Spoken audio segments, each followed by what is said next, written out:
والسلام على من لا نبي الذين اصطفى أما بعد.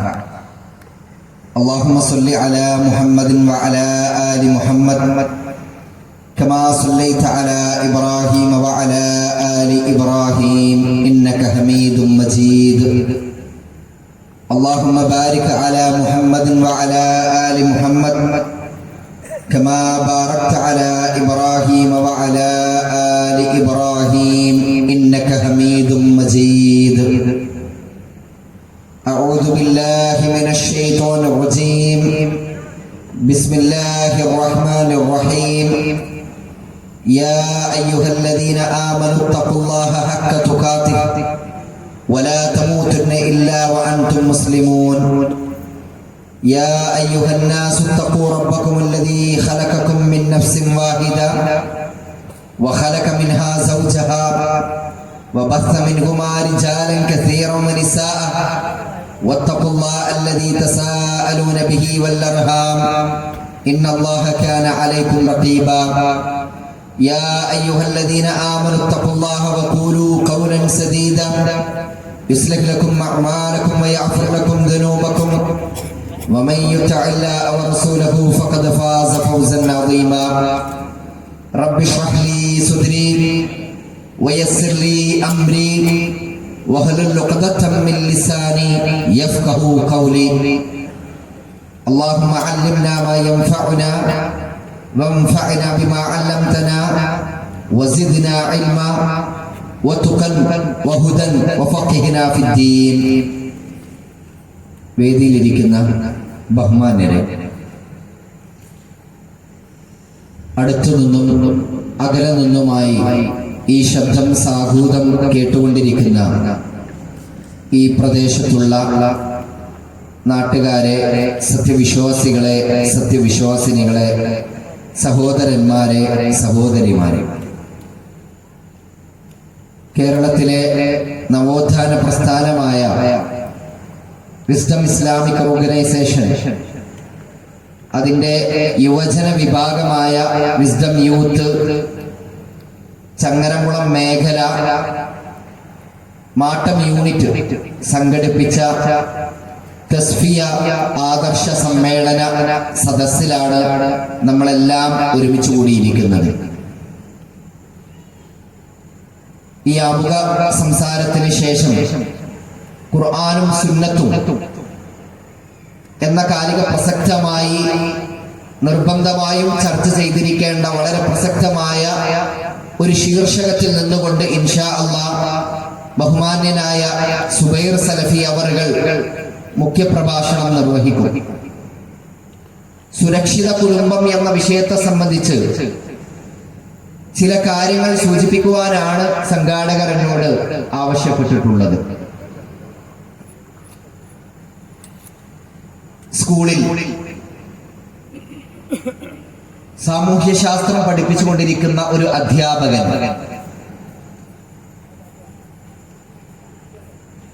കുട്ടികൾക്ക് ലോകരാജ്യങ്ങളെ കുറിച്ച് ധാരണ ഉണ്ടാക്കി കൊടുക്കാൻ വേണ്ടി ഒരു വേൾഡ് മാപ്പ്, ലോക ഭൂപടം അദ്ദേഹം സ്കൂളിൽ വാങ്ങിവെച്ചു.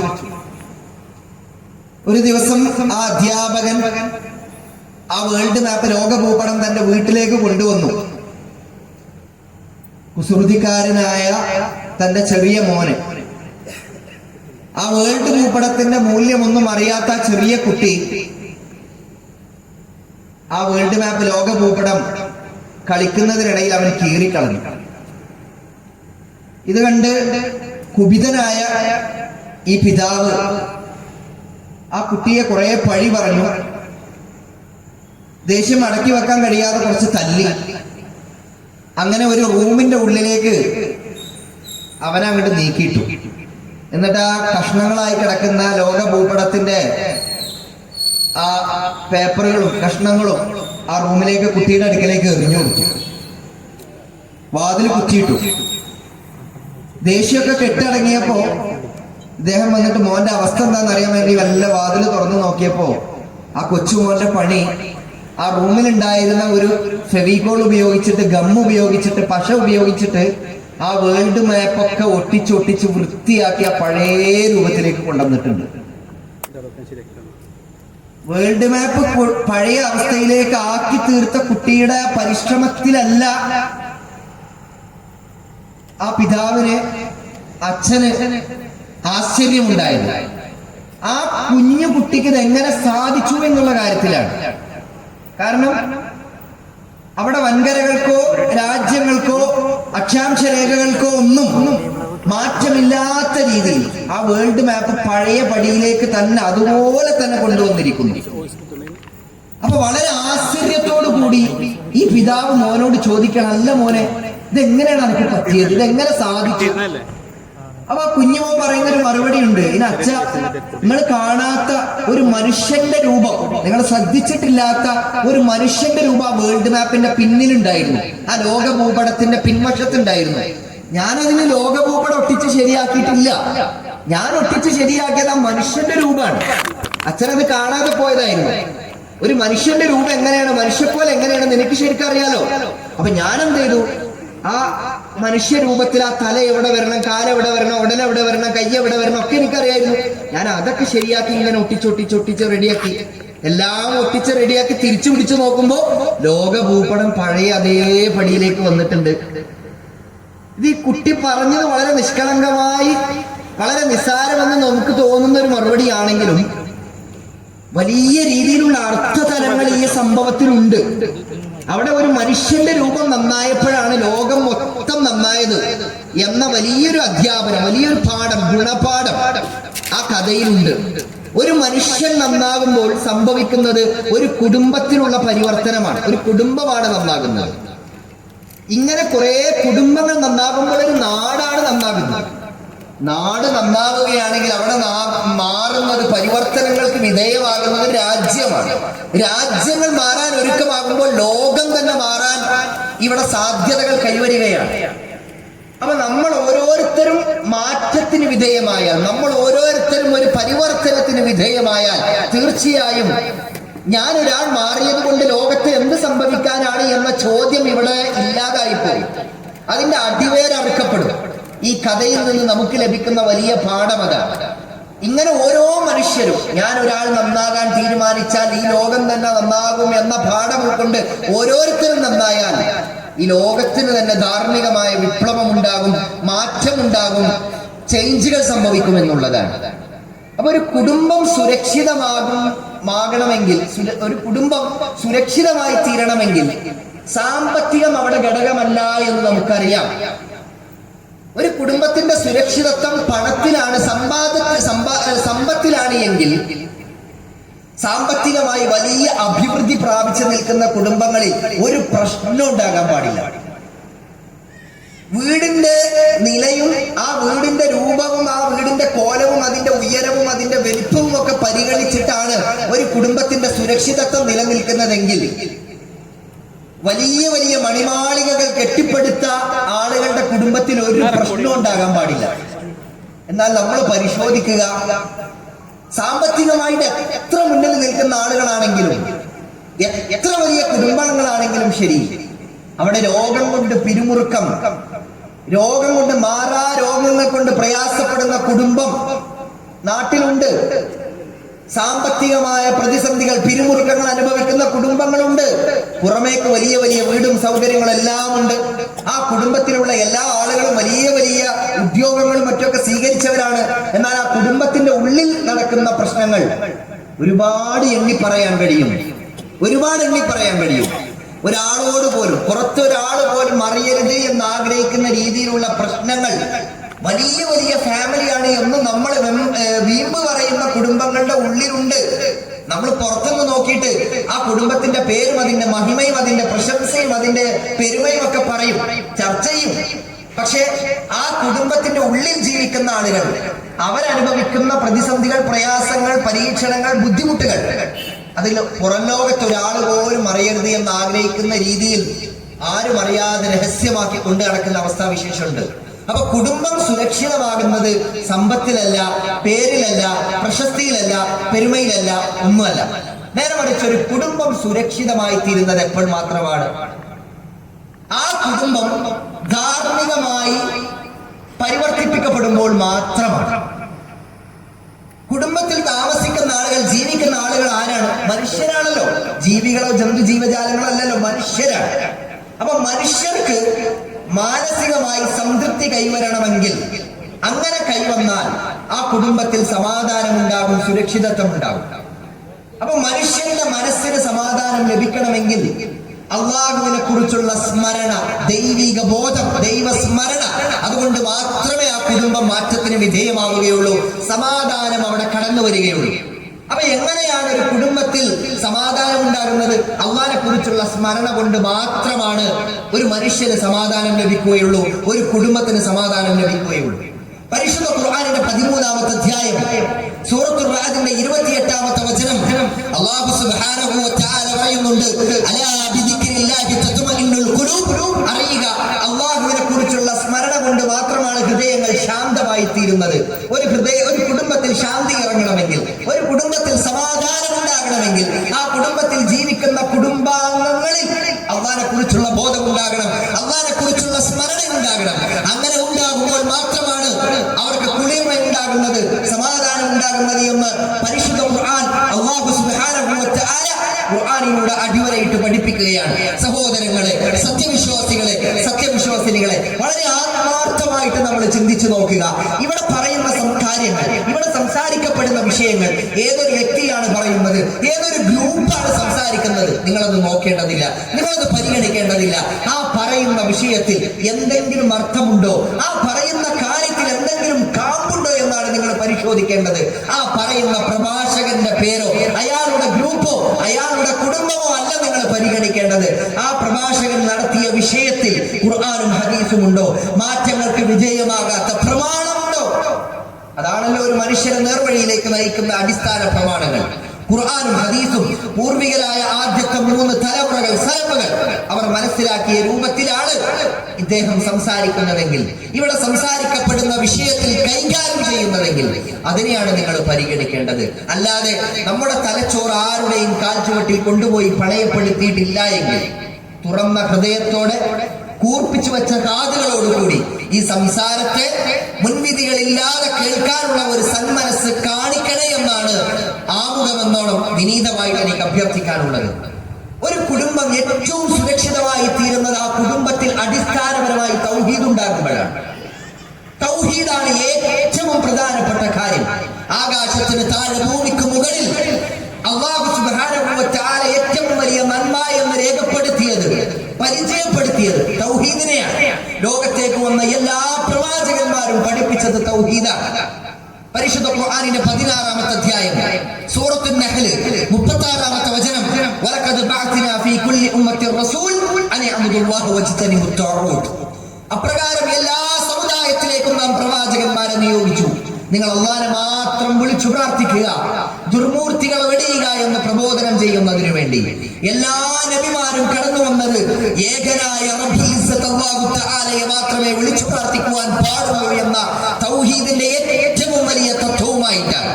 അല്ലാഹുവിനെ മാത്രമേ നിങ്ങൾ ആരാധിക്കാവൂ. ഏത് പ്രതിസന്ധി ഘട്ടത്തിലും, എന്ത് പരീക്ഷണങ്ങളിലും, ഏത് സമാധാനത്തിലും, ഏത് സന്തോഷത്തിലും പ്രാർത്ഥനകൾ അഖിലവും റബ്ബിനോട് മാത്രമേ പാടുള്ളൂ. ആരാധനകൾ അഖിലവും അല്ലാഹുവിനോട് മാത്രമേ പാടുള്ളൂ. സഹായത്തേട്ടം മുഴുവൻ റബ്ബിനോട് മാത്രമേ പാടുള്ളൂ. ഈ തത്വം പഠിപ്പിക്കാനാണ് ലോകത്തേക്ക് എല്ലാ നബിമാരും വന്നത്. ഇത് എന്റെ വാക്കായി ഞാൻ പറയുന്നതല്ല, പരിശുദ്ധ ഖുർആനിലൂടെ റബ്ബുൽ ഇസ്സത്ത് അല്ലാഹു തആല പഠിപ്പിക്കുന്ന വചനങ്ങളാണ്. 21-ാമത്തെ അധ്യായം സൂറത്തുൽ അംബിയ 25-ാമത്തെ വചനം, വമാ അർസൽനാ മിൻ ഖബ്ലിക മിർ റസൂലിൻ ഇല്ലാ നൂഹി ഇലൈഹി അന്നഹു ലാ ഇലാഹ ഇല്ലാ അന ഫഅബ്ദൂൻ. ആരാധനക്കർഹനായി ഞാനല്ലാതെ മറ്റാരും തന്നെയില്ല. അല്ലാഹു പറയാണ്, ആരാധനക്കർഹനായി അല്ലാഹു അല്ലാതെ മറ്റാരും തന്നെയില്ല, അതിനാൽ എന്നെ മാത്രം നിങ്ങൾ ആരാധിക്കുക എന്ന് ബോധനം നൽകിക്കൊണ്ടല്ലാതെ, എന്ന് വഹി നൽകിക്കൊണ്ടല്ലാതെ പ്രവാചകനെ, താങ്കൾക്ക് മുമ്പ് ഒരൊറ്റ പ്രവാചകനെയും നാം പറഞ്ഞയച്ചിട്ടില്ല. സഹോദരങ്ങളെ, ആത്മാർത്ഥമായിട്ട് ചിന്തിക്കുക. ഹൃദയത്തിന്റെ ഉള്ളിൽ നിന്ന് കൃത്യമായി നമ്മളൊന്ന് ആലോചിക്കുക. തലച്ചോറ് കൊടുക്കൊന്ന് ചിന്തിക്കുക. ലോകത്തേക്ക് വന്ന എല്ലാ നബിമാരും അടിസ്ഥാനപരമായി പറഞ്ഞത് ഈ തൗഹീദാണെങ്കിൽ എവിടെയാണ് നമുക്ക് പിഴവ് സംഭവിക്കുന്നത്? ജീവിതത്തിൽ ഒരു പ്രതിസന്ധി കടന്നു വരുമ്പോഴേക്ക്, ഒരു പരീക്ഷണം നമ്മളെ ബാധിക്കുമ്പോഴേക്ക്, ഒരു പ്രയാസം പിടികൂടുമ്പോഴേക്ക് അള്ളാഹു അല്ലാത്ത പടപ്പുകളുടെ മുമ്പിൽ എങ്ങനെയാണ് നമ്മുടെ തല ഉരിയുന്നത്? അള്ളാഹു അല്ലാത്ത പടപ്പുകളുടെ മുമ്പിൽ, അള്ളാഹു അല്ലാത്തവരുടെ മുമ്പിൽ, പടപ്പുകളുടെ മുമ്പിൽ എങ്ങനെയാണ് നമ്മൾ പോയി സങ്കടം ബോധിപ്പിക്കുന്നത്? ആരോടാണ് നമ്മൾ ഈ വിഷമം പറയേണ്ടത്? ആരാണ് പ്രാർത്ഥന കേൾക്കുന്നവൻ?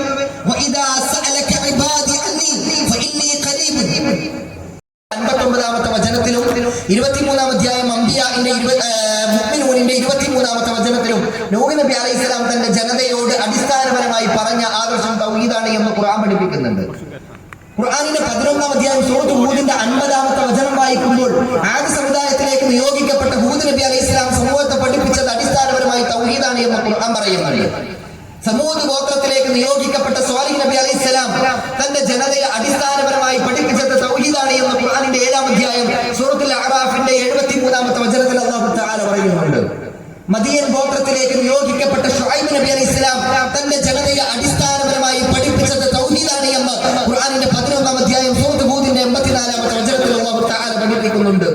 ഇസ്രായേൽ സന്തതികളിലേക്ക് നിയോഗിക്കപ്പെട്ട ഈസാ അലൈഹിസ്സലാം തന്റെ ജനതയെ പഠിപ്പിച്ചത് അടിസ്ഥാനപരമായി തൗഹീദാണ് എന്ന് ഖുർആനിന്റെ 3-ാം അധ്യായം ആൽ ഇംറാനിന്റെ 51-ാമത്തെ വചനത്തിലും 19-ാം അധ്യായം മറിയമിന്റെ 36-ാമത്തെ വചനത്തിലും അല്ലാഹു തആല പഠിപ്പിക്കുന്നുണ്ട്.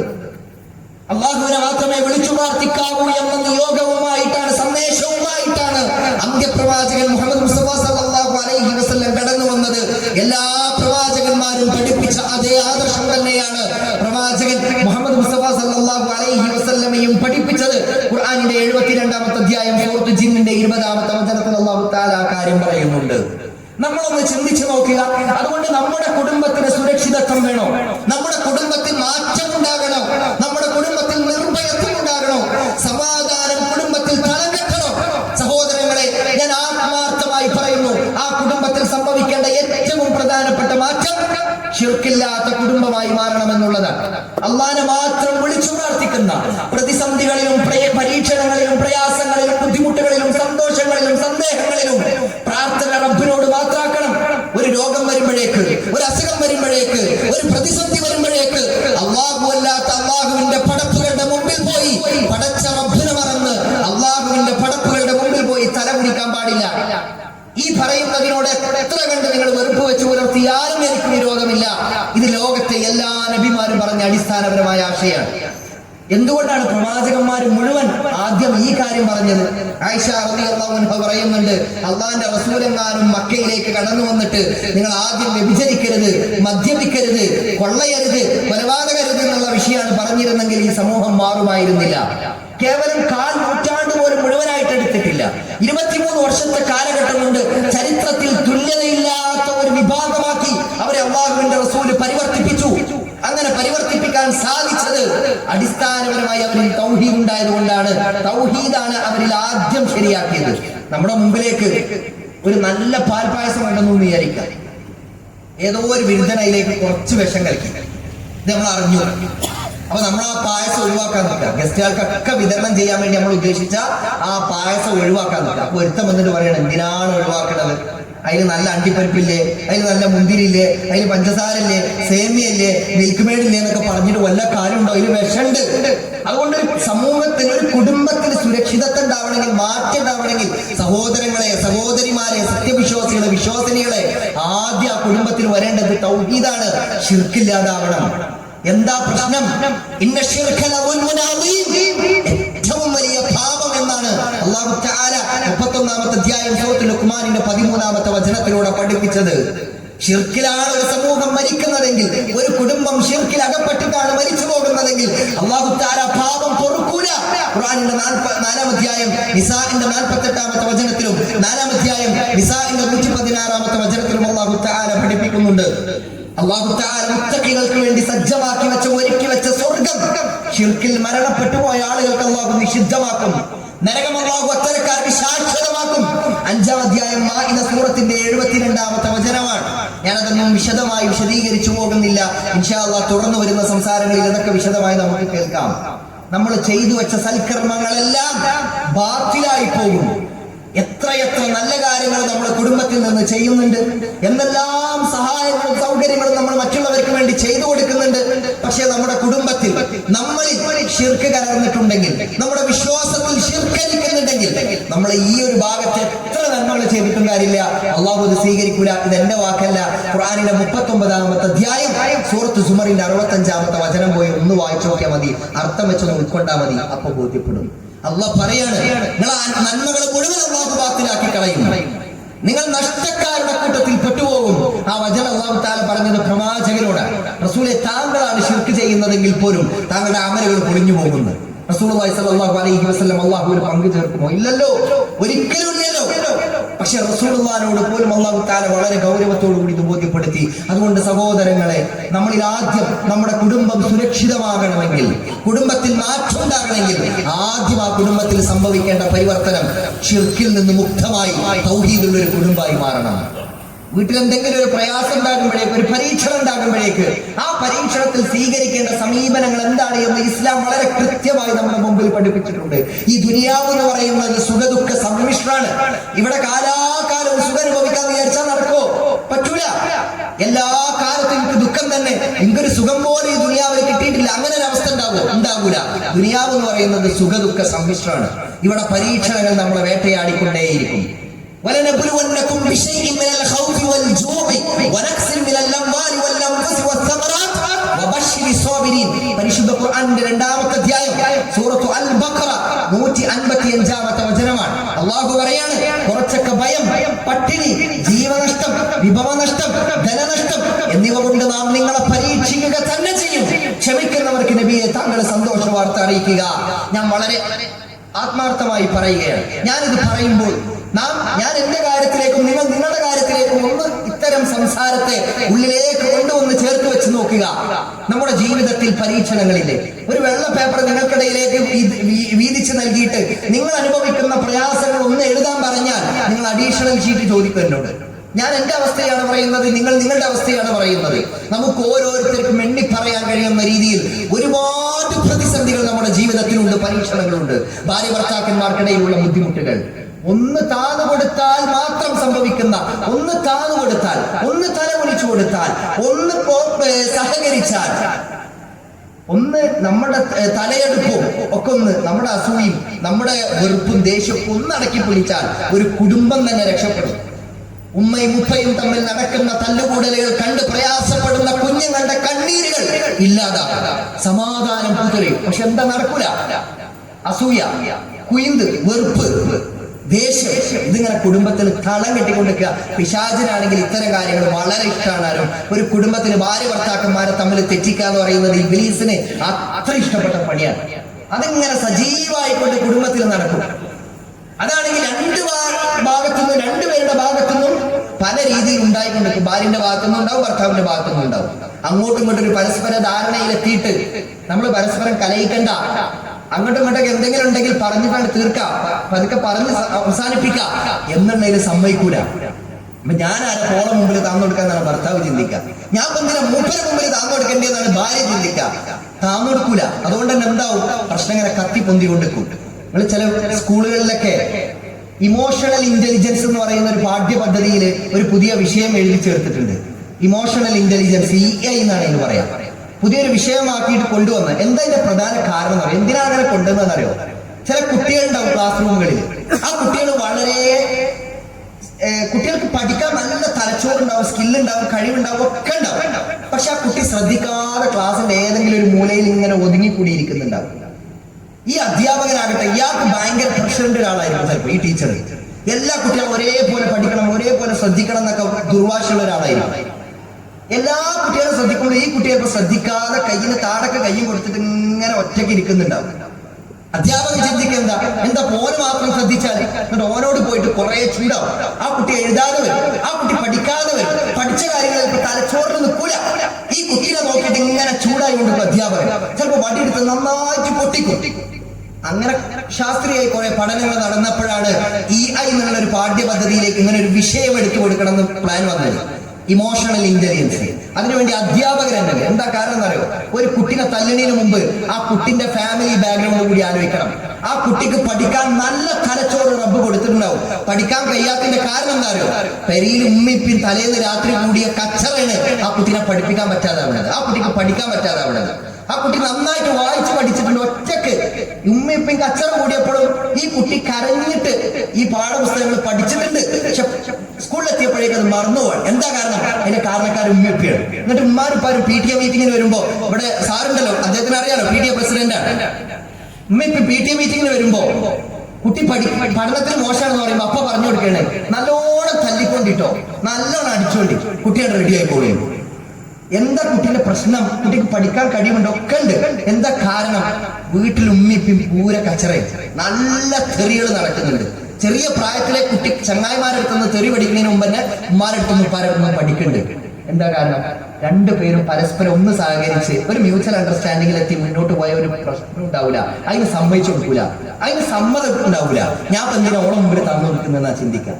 അങ്ങനെ കുടുംബത്തിൽ വിട്ടുമാറാത്ത രീതിയിലുള്ള പരീക്ഷണങ്ങൾ, പ്രയാസങ്ങൾ, ഇത് വല്ലാതെ വേട്ടയാടുമ്പോൾ ഭാര്യ പോയിട്ട് അയൽക്കത്തിൽ ആരോടെങ്കിലൊക്കെ ഈ സങ്കടം പറയും, അല്ലെങ്കിൽ ആ കുടുംബത്തിലുള്ള ആരോടെങ്കിലൊക്കെ പറയും. അവിടെയാണ് പിശാച് അവന്റെ പണിയെടുത്ത് തുടങ്ങിയത്. പിശാച് അവരുടെ കുടുംബത്തെ എങ്ങനെയാണ് ഷിർക്കിലേക്ക് എത്തിക്കണമെന്ന് നോക്കി. അപ്പോ ആ കുടുംബക്കാർ പറയും, അങ്ങനെ ഒരു പരീക്ഷണം ഉണ്ടാകും, എന്നൊരു കാര്യം ചെയ്താളാം, അപ്പുറത്ത് പോയിക്കോ, ഇന്നെന്നെ മഹാനെ പോയി കണ്ടോ, അല്ലെങ്കിൽ ഇന്നെന്നെ നേതാവിനെ പോയി കണ്ടോ, അയാൾക്ക് പോയിട്ട് ഏലസിൽ ചരിട്ട് മന്ത്രി ചൂതികൾ കെട്ടികളാ പ്രശ്നം എടുത്തിരുന്നു. ഞാനിത് ആരെയും കുറ്റപ്പെടുത്തുകയല്ല, ഞാനിത് ഏതെങ്കിലും സമൂഹത്തോടുള്ള വെറുപ്പിന്റെ ഭാഗമായിട്ട് പറയല്ല, ഇഷ്ടമുള്ള സ്നേഹമുള്ളൂ. ഞാൻ ആത്മാർത്ഥമായിട്ട് പറയണേ, മൻ തഅല്ലഖ തമീമതൻ ഫഖദ് അശ്റക, ആരെ ഏലസ് കിട്ടിയോ അവൻ ശിർക്ക് ചെയ്തു എന്ന് റസൂലുള്ളാഹിന്റെ ഹദീസുണ്ട്. ഇതൊന്നും അറിയാതെ എങ്ങനെയെങ്കിലും ഈ പ്രശ്നത്തിൽ നിന്നാണ് കരകയറണം, ഇതൊന്നും ഇല്ലാതായി കിട്ടണം. എന്നിട്ട് നേരെ പോയിട്ട് പിന്നെ ഷിർക്കിന്റെ വഴിയിലേക്കാണ് നിന്നൊടുക്കുകയാണ്. അതോടുകൂടി പിശാച് ആഗ്രഹിച്ചതെന്തോ അതിലേക്ക് കുടുംബം എത്തിപ്പെട്ടു, മാറി എന്ന് തോന്നും, പ്രയാസങ്ങളെല്ലാം കെട്ടടങ്ങിയും തോന്നും. സത്യത്തിൽ പിശാച് ആഗ്രഹിച്ച വഴിയിലേക്കാണ് നിന്നൊടുത്താണ്. പിശാച് ആ കുടുംബത്തിൽ കയറി ഉണ്ടാക്കുന്ന പ്രശ്നങ്ങളിൽ നിന്നെല്ലാം ഓനോട് മാറിന്നു. പിന്നെ ആ പ്രശ്നം അവിടെ കെട്ടൊതുങ്ങി. വിചാരിച്ചുകൊണ്ട് ഇത് വലിയൊരു മാറ്റാണ്, ശരിയായ മാറ്റം അവിടെ നടന്നു അല്ല.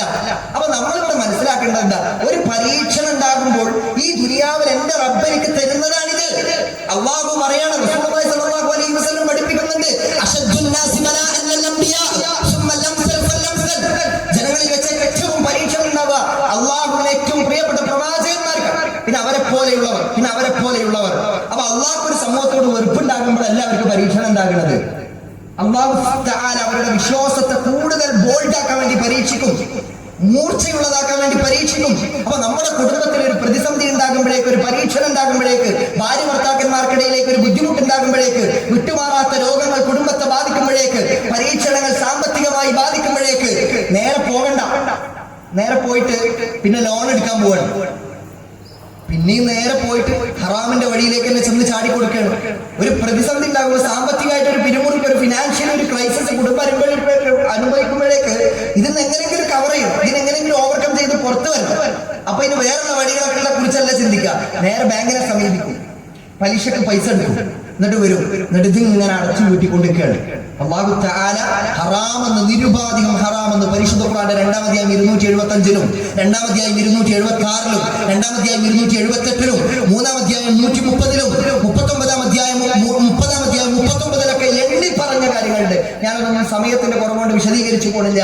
ഈ വചനങ്ങളൊക്കെ നിങ്ങൾ പരിശോധിച്ചാൽ കാണാം, പരിശുദ്ധ ഖുർആനിലൂടെ അല്ലാഹു തആല പലിശ ഹറാമാണെന്ന് കൃത്യമായി പറഞ്ഞിട്ടുണ്ട്. മാ ആതൈതു മിന റിബ ലിയർബു ഫി അംവാലിൻ നാസി ഫലാ യർബു ഇൻദല്ലാഹ് മാ ആതൈതു മിന സകാത്തി. അല്ലാഹു തആല പറയാണ്, വല്ലതും സമ്പത്തിൽ വർധന ഉണ്ടാവാൻ വേണ്ടി വല്ലതും പലിശക്ക് കൊടുത്താൽ അള്ളാന്റെ അടുക്കൽ അത് വളരൂലട്ടോ. ഏറ്റവും വലിയ ഹറാമിലേക്കാണ് ചെന്ന് ചാടിക്കൊടുക്കുകയാണ്.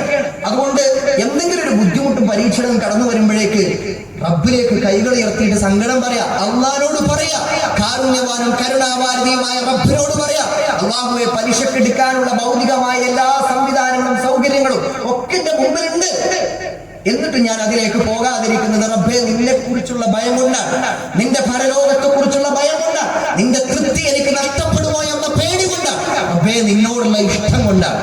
ഇങ്ങനെ ആത്മാർത്ഥമായി ഹൃദയത്തിന്റെ ഉള്ളിൽ തട്ടിയിട്ട് അള്ളാഹിനോട് ഏറ്റു പറഞ്ഞാൽ റാസിഖായ റബ്ബ്, ഉപജീവനം നൽകുന്ന റബ്ബ് നമ്മളുടെ മുമ്പിൽ ആയിരക്കണക്കിന് പോംവഴികൾ തുറന്നു തരും, സൊല്യൂഷൻസ് പറഞ്ഞു തരും. അള്ളാഹു തആല നമ്മുടെ മുമ്പിൽ അത് കാണിച്ചു തരും. അള്ളാഹുവിന് ഇഷ്ടമില്ലാത്ത മാർഗങ്ങളിലൂടെ നമ്മൾ സഞ്ചരിക്കണ്ട. അത് ഹറാമിന്റെ വഴിയിലൂടെ, പിശാചിന് ഇഷ്ടപ്പെട്ട വഴിയിലാകും. താൽക്കാലികം ഒരു പരിഹാരം എന്ന് നമുക്ക് തോന്നും, എന്നാൽ നമ്മുടെ പരലോകമാണ് അതിലൂടെ നഷ്ടപ്പെടുന്നത്. അതുകൊണ്ട് അത്തരം കാര്യങ്ങൾ ശ്രദ്ധിക്കുക. ഒരു പരീക്ഷണം ഉണ്ടാകുമ്പോൾ നമ്മൾ ചെയ്യേണ്ട എന്താണ്? അടിസ്ഥാനപരമായിട്ട് അതിൽ ക്ഷമിക്കണേ. അതിന്റെ പിന്നിൽ വരാൻ പോകുന്ന ഹിക്മത്ത് എന്താണെന്ന് റബ്ബിന് മാത്രമേ അറിയുള്ളൂ. അത് നമുക്ക് കിട്ടും, ക്ഷമിച്ചാൽ മതി. ക്ഷമിക്കുന്നവർക്ക് നബിയെ താങ്കൾ സന്തോഷ വാർത്ത അറിയിക്കുക. റസൂലുള്ളാഹിന്റെ മുമ്പിൽ ഒരു സ്ത്രീ കടന്നു വരികയാണ്. ആ സ്ത്രീക്ക് ഒരു അസുഖമുണ്ട്. ആ അസുഖം ബാധിച്ചു കഴിഞ്ഞാൽ ആ സ്ത്രീ ബോധരഹിതയായി നിലത്തു വീഴും. അങ്ങനെ വീണ് കഴിഞ്ഞാൽ അവരുടെ നഗ്നത ഒഴിവാകുന്ന രൂപത്തിൽ അവരുടെ വസ്ത്രം മാറിപ്പോകും. അപ്പോ റസൂലുള്ളാഹിനോട് ഈ സങ്കടം വന്നിട്ട്, റസൂലെ പടച്ചവനോട് ഒന്ന് പ്രാർത്ഥിക്കൂ, അള്ളാഹിനോട് എന്റെ അസുഖം മാറിക്കിട്ടാനൊന്ന് പറയോ എന്ന് പറഞ്ഞ റസൂലുള്ളാഹി പറയുന്നുണ്ട്, സ്ത്രീ നിന്റെ അസുഖത്തിന് വേണ്ടി, ആ ശമനത്തിന് വേണ്ടി ഞാൻ പ്രാർത്ഥിക്കാം. പക്ഷേ നീ ക്ഷമിക്കാൻ ഒരുക്കമാണെങ്കിൽ നിനക്ക് റബ്ബിന്റെ പക്കൽ ഉന്നതമായ പ്രതിഫലം ഉണ്ട് കേട്ടോ, സ്വർഗം ഉണ്ട് എന്നുള്ളത് ഞാൻ വാഗ്ദാനം തരാം. റസൂലുള്ളാഹി സ്വല്ലല്ലാഹു അലൈഹി വസല്ലം വഹീന്റെ അടിസ്ഥാനത്തിലാണ് ഈ കാര്യം പറയുന്നത്. അപ്പൊ ചോദിക്കണം, റസൂലെ ഞാൻ ഈ കടുത്ത പരീക്ഷണത്തിൽ ക്ഷമിച്ചാൽ എനിക്ക് സ്വർഗം ഉണ്ട് ഉറപ്പാണ്? ഉണ്ട് പെണ്ണെ, നിനക്ക് സ്വർഗം ഉണ്ട്. ആ സ്ത്രീ പറയുന്നത്, റസൂലെ അങ്ങനെയെങ്കിൽ എന്റെ അസുഖം മാറാൻ വേണ്ടി പ്രാർത്ഥിക്കണ്ട. ഞാൻ ബോധം കെട്ട് വീഴുമ്പോ എന്റെ നഗ്നത ഒഴിവാകുന്ന രൂപത്തിൽ വസ്ത്രം മാറിപ്പോകാറുണ്ട്. ആ വസ്ത്രം മാറിപ്പോയി എന്റെ അഭിമാനം ക്ഷതപ്പെടാത്ത രീതിയിൽ ആ വസ്ത്രം മാറിപ്പോകാതൊക്കെ വേണ്ടി ഒന്ന് പ്രാർത്ഥിക്കോ. റസൂൽ അതിനു വേണ്ടി പ്രാർത്ഥിച്ചു കൊടുത്തു. നമ്മളൊന്ന് ചിന്തിച്ചു നോക്കി. സ്വർഗം എന്ന് പറഞ്ഞാൽ അതിനുവേണ്ടി ക്ഷമിക്കാൻ ഏതറ്റം വരെ പോകാനും സഹാബാക്കൾ സന്നദ്ധമായിരുന്നു എന്ന് നമ്മൾ കാണുക. ക്ഷമിച്ചാൽ അതിന്റെ അപ്പുറത്ത് കിട്ടാൻ പോകുന്ന പ്രതിഫലം, അതുകൊണ്ടുണ്ടാകുന്ന ഭൗതികമായ നേട്ടം നമുക്ക് അളക്കാൻ പോലും കഴിയില്ല. ചരിത്രത്തിൽ നിന്ന് ഒരു സംഭവം പറയാം. ഹാജർ ബീവി കുഞ്ഞു ഇസ്മായിലിനെയും കൊണ്ട് അള്ളാഹുവിന്റെ കൽപ്പന പ്രകാരം ഇബ്രാഹിം നബി അലൈഹി ഇസ്ലാം രണ്ടുപേരെയും ഇന്ന് കഅബ സ്ഥിതി ചെയ്യുന്ന ഇടത്ത് കൊണ്ടുപോയി ആക്കി. അള്ളാഹുവിന്റെ കൽപ്പന പ്രകാരം അവരെ അവിടെ ആക്കിയിട്ട് ഇബ്രാഹിം നബി അലൈഹി ഇസ്ലാം തിരിച്ചു പോരുകയാണ്. ഈമാനും തവക്കുലും ഇഖ്ലാസും ഒരുപോലെ മുറുകെ പിടിച്ച് ജീവിക്കുന്ന ഹാജർ ബീവി ഇബ്രാഹിം നബിയോട് ചോദിക്കുന്നുണ്ട്, ഇബ്രാഹിം എന്നെയും കുഞ്ഞിനെയും ഇവിടെ ഉപേക്ഷിച്ചുകൊണ്ട് ഈ വിജനമായ സ്ഥലത്ത്, ആരാരുമില്ലാത്ത ഒറ്റപ്പെട്ട സ്ഥലത്ത് എന്നെയും കുഞ്ഞിനെയും ആക്കിയിട്ട് എവിടേക്കാണ് നിങ്ങൾ പോകുന്നത്? ഇബ്രാഹിം നബി അലൈഹി ഇസ്ലാം നടക്കുകയാണ്, ലക്ഷ്യം മുന്നിൽ കണ്ട് സഞ്ചരിക്കുക തന്നെയാണ്. ഹാജർ ബീവി ചോദിക്കുന്നു, ഇബ്രാഹിം അള്ളാഹു പറഞ്ഞിട്ടാണ്? ഇബ്രാഹിം നബി അലൈഹി ഇസ്ലാം തിരിഞ്ഞു നിന്നിട്ട് പറയുന്നു, അതേ ഹാജർ, അള്ളാഹു പറഞ്ഞിട്ടാണ്. ഹാജറ ബീവി അലൈഹിസ്സലാം പറയുകയാണ്, എങ്കിൽ ധൈര്യമായി പോകുക ഇബ്രാഹിം, എന്നെയും കുഞ്ഞിനെയും റബ്ബ് നോക്കും. അല്ലേ? ഒരു കുടുംബത്തില് ഇങ്ങനെ ഒരു സ്ത്രീക്ക് ഒരു ഈമാനും തവക്കുലും ഇഖ്ലാസും ദീനി ബോധമൊക്കെ ഉണ്ടെങ്കിൽ ആ കുടുംബത്തിൽ നടക്കുന്ന ഒരു മാറ്റം എന്തായിരിക്കും? ഭർത്താവ് ഒരു പ്രബോധന പ്രവർത്തനത്തിന് അല്ലെങ്കിൽ ഒരു സംഘടനാ പ്രവർത്തനത്തിന് പോയി നേരം വൈകിയാൽ അതിന്റെ പേരിൽ ഭാര്യ മുഖം കൂർപ്പിക്കൂലേ?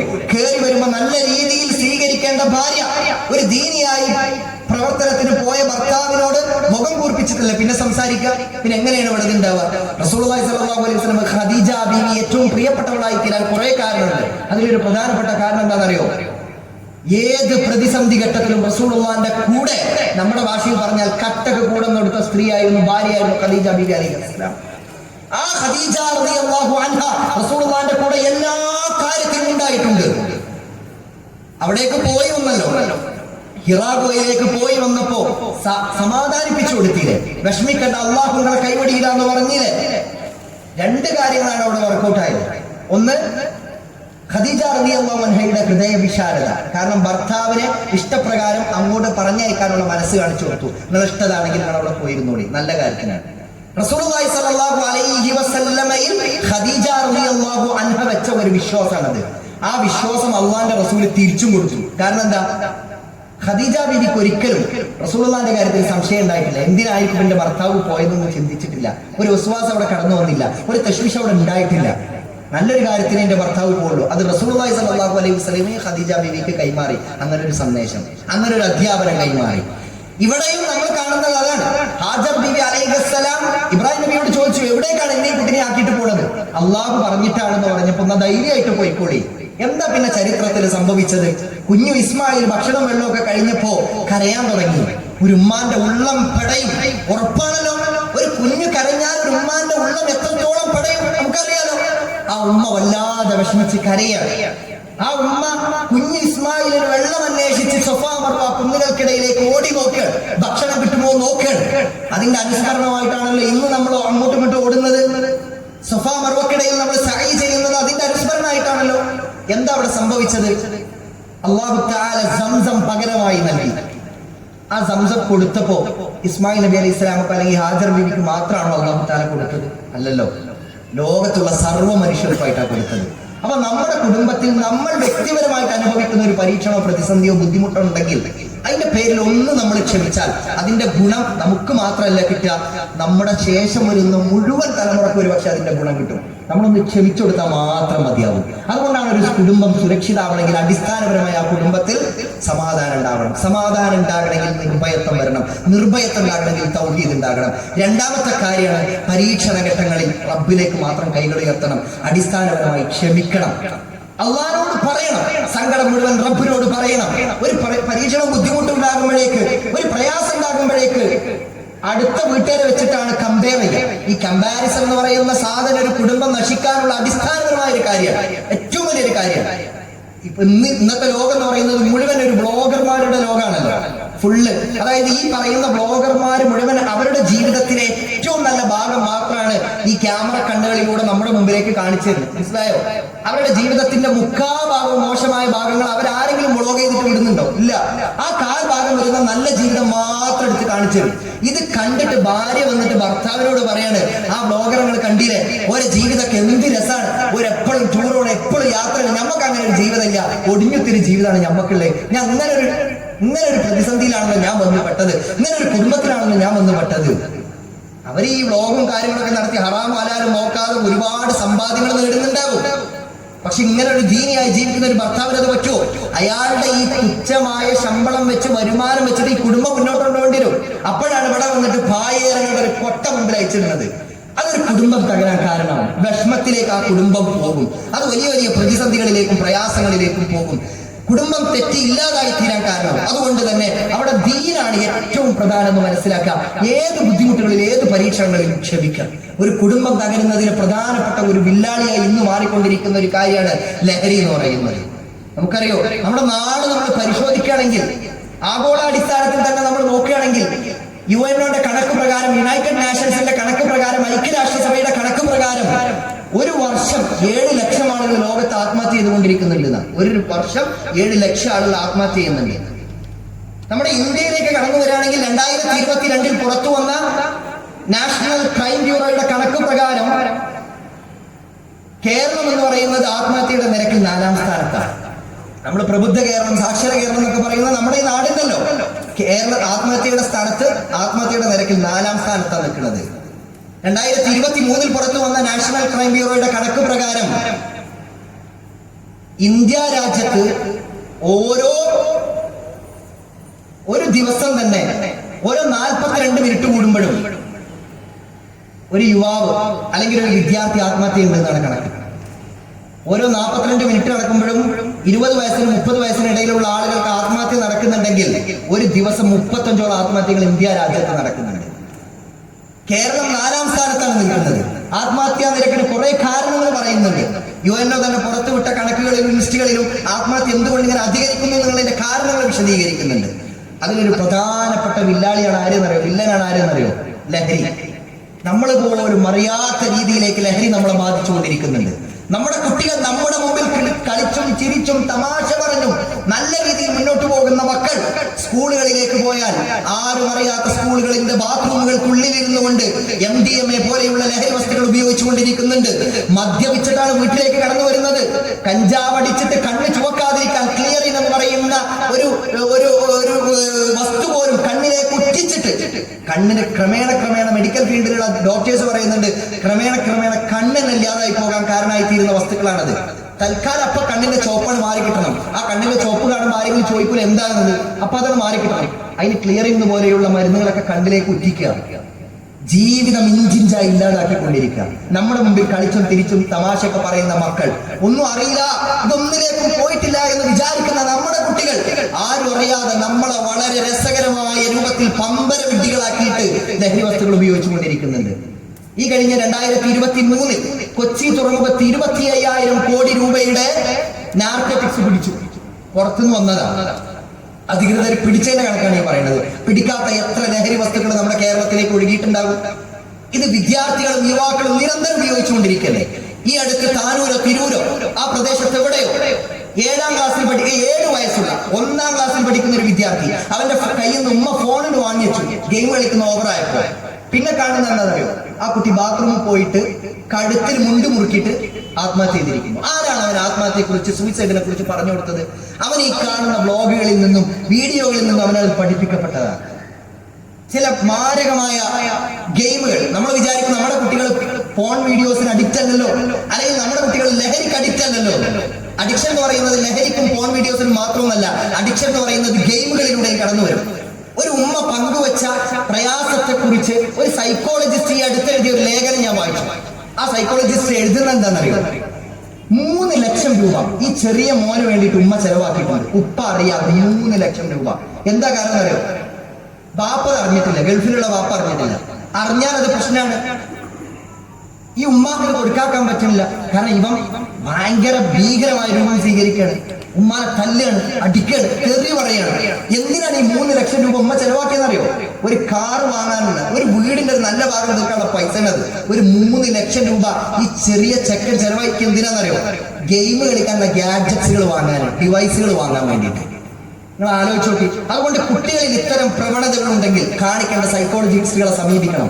ഇസ്ലാമികമായ ഇത്തരം നിർദ്ദേശങ്ങൾ കൊടുക്കാവുന്ന കാര്യങ്ങൾ കൊണ്ടുപോയാക്കി കൊടുക്കണം. അതിനെങ്ങനെ പറയാ, നല്ലൊരു CRE ക്ലാസ്സോ അങ്ങനത്തെ എന്തെങ്കിലുമൊക്കെ കുട്ടികൾക്ക് ധാർമ്മികമായ അധ്യാപനങ്ങൾ നൽകുന്ന സംവിധാനങ്ങൾ നാട്ടിലുണ്ടായാൽ അതിലേക്ക് കുട്ടികളെ ക്ഷണിക്കാൻ വേണ്ടി നമ്മളുടെ അടുക്കൽ ഇവിടുത്തെ പ്രവർത്തകർ വന്ന് അപ്പൊ പറയും, ഇപ്പൊ അവനെ വിളിച്ചോണ്ടോളി, ഓൻ 10ാം ക്ലാസ്സാണ്, അവന് കുറേ പഠിക്കാണ്ട്. ഇപ്പൊ അവനെ കൊണ്ടുപോലി, അവന് വലിയ കുറേ പഠിക്കാണ്ട്, ഇപ്പൊ അവനെ കൊണ്ടുപോകണ്ടാവും. കുട്ടിക്ക് ദീൻ പഠിക്കാനുള്ള സൗകര്യങ്ങളെ, സംവിധാനങ്ങളെ ഇവിടെ നമ്മൾ രക്ഷിതാക്കളെ ഇല്ലാതാക്കിക്കൊണ്ടിരിക്കുകയാണ്. ഇന്ന് വിവാഹപ്രായത്തുന്ന കുട്ടികള്, മോളെ എനിക്ക് ആരെ വിവാഹം ചെയ്യേണ്ടതെന്ന് ചോദിക്കുമ്പോ നമ്മൾ പ്രാർത്ഥിക്കണം, എന്റെ കുട്ടി ഒരു പെണ്ണിനെ, എന്റെ പെൺകുട്ടി ഒരു ആണിനെ തന്നെ പറഞ്ഞാൽ മതിയായിരുന്നോ എന്ന് പ്രാർത്ഥിക്കുന്ന ഘട്ടത്തിലുണ്ട്. എന്റെ ചെക്കൻ ഒരു പെണ്ണിനെ പറഞ്ഞാൽ മതിയായിരുന്നോ എന്നാ പ്രാർത്ഥിക്കുന്ന ഘട്ടത്തിലുണ്ട്. പ്രേമിക്കരുതേന്നൊന്നല്ല ഇപ്പൊ പ്രാർത്ഥിക്കുന്നത്. അങ്ങനെയൊക്കെ പ്രാർത്ഥിച്ചിരുന്ന ഒരു കാലം ഉണ്ടായിരുന്നു. ഇപ്പൊ ഇനി എന്തായാലും കുഴപ്പമില്ല, എന്റെ കുട്ടിയുടെ ആണിനെ, എന്റെ ചെക്കൻ പെരീക്ക് വധുവായിട്ട് ഒരു ആണിനെ കൊണ്ടുവരുതേ എന്നാണ് ഇപ്പൊ കുടുംബക്കാർ പ്രാർത്ഥിക്കുന്നത്. ഒരു പെണ്ണിന്റെ കാര്യത്തിൽ പ്രാർത്ഥിക്കണം എന്താ, എന്റെ ഓളെ വരനായിട്ട് ഒരു പെണ്ണിനെ തന്നെ കൊണ്ടുവരുതേന്ന്. ഇത് കേരളത്തിൽ സജീവമായി കൊണ്ടിരിക്കുകയാണ്. എങ്ങനെ ഇല്ലാക്കുക? നടന്നുകൊണ്ടിരിക്കുന്ന ബ്ലോഗുകൾ മുഴുവൻ കാണുന്ന എന്താ, ഈ ലൈഫ് എന്ന് പറയുന്ന, ജീവിതം എന്ന് പറയുന്ന ആകെ ഒന്നേ ഉള്ളൂ, മാക്സിമം അടിച്ചു പൊടിച്ചോടിയത്. ഇതിങ്ങനെ നിരന്തരം കുട്ടികളെ തലച്ചോറിലേക്ക് ഇൻജക്ട് ചെയ്യപ്പെടുകയാണ്. കുട്ടിയിരിക്കുന്ന ആകെ ഈ ജീവിതം ഒന്നേ ഉള്ളൂ, മാക്സിമം എൻജോയ് ചെയ്യാം. അവിടെയാണ് ലിബറലിസം പോലെയുള്ള ആശയങ്ങൾ, ഐഡിയോളജികൾ പ്രവർത്തിക്കുന്നത്. നമ്മുടെ മക്കളിലേക്ക് വളരെ സൂക്ഷ്മമായ രീതിയിലേക്ക് ഇത്തരം ലിബറൽ ആശയങ്ങൾ ഇവിടുത്തെ ആളുകൾ ഇൻജക്ട് ചെയ്തുകൊണ്ടിരിക്കുകയാണ്. മതത്തെ മാറ്റി നിർത്തുകയാണ് കുട്ടികൾ, മതത്തോട് എന്തോ ഒരു വിമുഖത ഉണ്ടാക്കി കൊടുക്കുകയാണ്. ഇതിങ്ങനെ വളരെ വലിയ ശാസ്ത്രത്തിന്റെ വർണ്ണക്കടലാസിൽ പൊതിഞ്ഞ് കുട്ടികളുടെ മുമ്പിൽ അവതരിപ്പിച്ചു കൊടുക്കുകയാണ്. അപ്പൊ 6ാം നൂറ്റാണ്ടിൽ നിന്നുള്ള മതം കുട്ടിക്ക് ഒരു ബേർഡനായി, ഭാരമായി തോന്നാൻ 21ാം നൂറ്റാണ്ടിൽ ജീവിക്കുന്ന എനിക്കെന്തിനാണ് 6ാം നൂറ്റാണ്ടിലെ നിയമകൽപ്പനകൾ എന്നാണ് കുട്ടി ചിന്തിക്കുന്നത്. ഇസ്ലാമിനെ പുച്ഛിക്കൽ, ഇസ്ലാമിനെ കളിയാക്കൽ, ഇങ്ങനത്തെ ഒരു അവസ്ഥയിലേക്ക് നമ്മുടെ നാടും കുടുംബവും സമൂഹവും മാറിക്കൊണ്ടിരിക്കുന്നുണ്ട്. അവിടെയാണ് ഒരിക്കലും പെൺകുട്ടികൾക്ക് പെൺകുട്ടികളുടെ വസ്ത്രം തന്നെ ധരിപ്പിക്കണം, ആൺകുട്ടിയുടെ വസ്ത്രം തന്നെ ധരിച്ചാൽ മതി, ക്ലാസ്സുകൾക്കിടയിലേക്ക് മറ സ്വീകരിക്കണം, സെപ്പറേറ്റ് ആക്കണം, പെൺകുട്ടികളുടെ ഭാഗത്തിരിക്കട്ടെ, ആൺകുട്ടികളുടെ ഭാഗത്തിരിക്കട്ടെ എന്ന് പറയുമ്പോൾ ഈ ഒരു 21ാം നൂറ്റാണ്ടിൽ ഇത്തരം പ്രാകൃത ചിന്താഗതികളായിട്ടാണ് നിങ്ങൾ വരുന്നത്. എന്താ പെൺകുട്ടി കുറച്ചേരം ആൺകുട്ടികളുടെ ഡ്രസ്സ് ധരിച്ചാൽ എന്നാ ചോദിക്കുക. ഒരു പെൺകുട്ടി ആൺകുട്ടിന്റെ ഡ്രസ്സ് ധരിക്കുന്നു, ആൺകുട്ടി പെൺകുട്ടിന്റെ ഡ്രസ്സ് ധരിക്കുന്ന ഒരു പാവാടയും പാന്റും തമ്മിലുള്ള സംവാദം അല്ല ഇവിടെ നടക്കുന്നത്. ഇതിന്റെ പിന്നിൽ വലിയ ചില പൊളിറ്റിക്സ് വർക്ക് ചെയ്യുന്നുണ്ട്. അതിനെയാണ് നമ്മൾ ജെൻഡർ പൊളിറ്റിക്സ് എന്ന് പറയാ, ലിംഗരാഷ്ട്രീയം എന്ന് പറയാ. ലിംഗരാഷ്ട്രീയം എന്ന് പറയുന്നത് അതുകൊണ്ടാണ്. എന്താണ് കേരളത്തിൽ ബാധിച്ചുകൊണ്ടിരിക്കുന്ന അപകടത്തിന്റെ പ്രധാന കാരണമെന്ന് കഴിഞ്ഞ 2021 ഡിസംബർ 22-ാം തീയതി കേരളത്തിന്റെ ഉന്നത വിദ്യാഭ്യാസ സാമൂഹ്യ നീതി വകുപ്പ് കൈകാര്യം ചെയ്യുന്ന ഡോക്ടർ ആർ ബിന്ദുവിന്റെ പ്രസംഗത്തിലുണ്ട്, അവരുടെ ടീച്ചറിലുണ്ട്. കഴിഞ്ഞ 2021 അവർ ബാലുശ്ശേരിയിൽ ഒരു സ്കൂളിൽ പോയിട്ട് നമ്മുടെ കേരളത്തിൽ ജെൻഡർ ന്യൂട്രൽ യൂണിഫോം നമ്മൾ നടപ്പിലാക്കാൻ പോവുകയാണ്. അവരതും പ്രസംഗിച്ച് ഉദ്ഘാടനം കഴിഞ്ഞിട്ടാണ് പോയി. എന്നിട്ട് പിന്നെ വൈകുന്നേരം 4:25 അവരുടെ ട്വിറ്റർ അക്കൗണ്ടിൽ അവർ ട്വീറ്റ് ചെയ്യാണ്, ഹെട്രോ നോർമേറ്റിവിറ്റിയെ തകർക്കണം, ഹോമോ നോർമേറ്റീവായ, പ്യുവർ നോർമേറ്റീവായ ഒരു സൊസൈറ്റിയെ രൂപീകരിക്കണം. എന്താ ഹെട്രോ നോർമേറ്റിവിറ്റി? എതിർവർഗ ലൈംഗിക സ്വാഭാവികത, പൊതുബോധം, അതിനെ തകർക്കണം, അതില്ലാതാക്കണം. സമൂഹത്തിൽ പ്രകൃതിപരമായി നിൽക്കുന്ന ആണ് പെണ്ണ് എന്നുള്ള രീതിയുണ്ട്, അതില്ലാതാക്കണമെങ്കിൽ ചെറിയ കുട്ടികളിൽ മുതലേ അത് ഉണ്ടാക്കിക്കൊണ്ടിരണം. അപ്പൊ കുട്ടികൾക്ക് ആൺപെൺ ബയോളജിക്കലി ജീവശാസ്ത്രപരമായി ഒരു ആണിന് ആണെന്നും പെണ്ണിനെ പെണ്ണെന്നും വേർതിരിക്കാൻ കഴിയുന്ന രീതിയിൽ ഒരു പ്രധാന ഘടകമാണ് വസ്ത്രം. ആ വസ്ത്രം ഒന്നാക്കണം. കുറച്ച് കഴിയുമ്പോൾ അവരുടെ മുടി, ആ മുടി പെൺകുട്ടികളുടെ മുടി മുറിച്ചിട്ട് ആൺകുട്ടികളുടെ മുടിയിലേക്ക് കൊണ്ടുവരും. കുറച്ച് കഴിയുമ്പോൾ ജെൻഡർ ന്യൂട്രൽ ക്ലാസ് റൂമുകൾ കൊണ്ടുവരും. കുറച്ച് കഴിയുമ്പോൾ ജെൻഡർ ന്യൂട്രൽ ടോയ്ലറ്റുകൾ കൊണ്ടുവരും. കുറച്ച് കഴിയുമ്പോൾ യൂണിസെക്സ് ഹോസ്റ്റലുകൾ, ജെൻഡർ ന്യൂട്രൽ ഹോസ്റ്റലുകൾ കൊണ്ടുവരും. ഇങ്ങനെ വന്ന് വന്ന് വന്ന് സമൂഹത്തിൽ നിലനിൽക്കുന്ന എതിർവർഗ ലൈംഗിക സ്വാഭാവികത, പൊതുബോധം എന്ന് പറയുന്ന ഈ പ്രകൃതിയുടെ ഈ ഒരു സമൂഹത്തിന്റെ ആണിക്കല്ലിനെ തകർത്തിട്ട് ആണും പെണ്ണുമില്ലാത്തൊരു സമൂഹത്തെ അവിടെ സൃഷ്ടിച്ചെടുക്കും. അപ്പൊ സ്വാഭാവികമായിട്ട് കുട്ടി വളർന്നു വരുമ്പോൾ ആൺ പെണ്ണുള്ള ഭേദഗതി കുട്ടിന്റെ മുമ്പിൽ നിന്ന് ഇല്ലാതായി പോകും.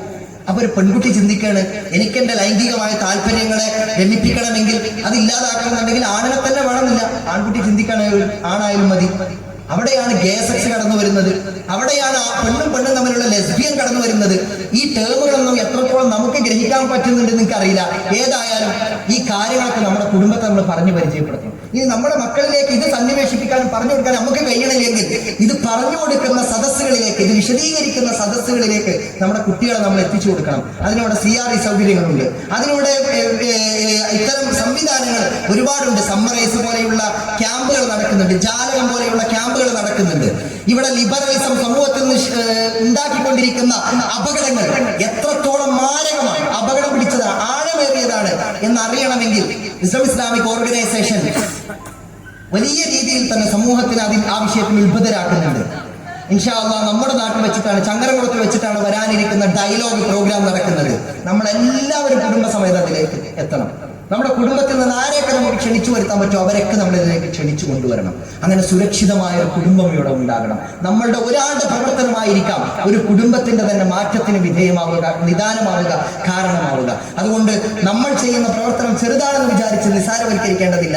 ആ പ്രവർത്തനം ഒരു സമൂഹം നന്നാകാൻ കാരണമാകും, ഒരു കുടുംബം നന്നാകാൻ കാരണമാകും.